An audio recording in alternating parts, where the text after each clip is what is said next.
আজকে আমি তোমাদের দেখি তো আমি তালের বড়াতে কী কী উপকরণ দিই যাতে তালের বড়া খুব নরম সুন্দর হয়। তো তারপর আমি তালটা নিয়ে নিয়েছি, তারপর দেখো কলাটা নিয়েছি, কলা আমি মেখে নিয়েছি, এটা সিঙ্গাপুরি কলা। তারপর কলার মধ্যে দেখো চিনিটা দিয়ে দিয়েছি।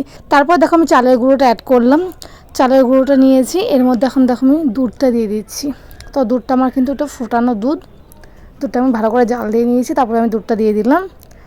আমি কোনো রকম জল অ্যাড করবো না। এটাতে দেখো আমার ভাজা সুজিটা আমি ভেজে নিয়েছি, তারপর দিয়েছি, এই জন্য একটুখানি লালচে লালচে হয়ে রয়েছে।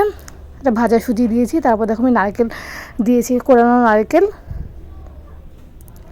তোমরা নারকেল খেতে চাইলে দেবে, না ওরা দেবে না। তারপর দেখো আমি এখানে তালটা দিয়ে দিলাম। আমি এখানে তালের সাথে যা যা উপকরণ দিয়েছি সব কিছু একসঙ্গে মিক্সড করে মেখে নেব ভালো করে। আমি কিন্তু কোনো রকম জল ব্যবহার করিনি, জল ব্যবহার করবো না। তারপর দেখো আমি একটু লবণ দিয়েছি স্বাদ মতো, লবণটা দিলে ব্যালেন্সটা খুব সুন্দর হয়। তারপর দেখো আমি একটু আটা দিয়েছি, ময়দা দিইনি, ময়দা দিলে একটু শক্ত শক্ত হয়ে যায়, আটা দিলে নরম হয় খেতে। যদি তোমরা তালের বড়া উপকরণ তৈরি করো না, তালের বড়া খেতে খুব সুন্দর হয়।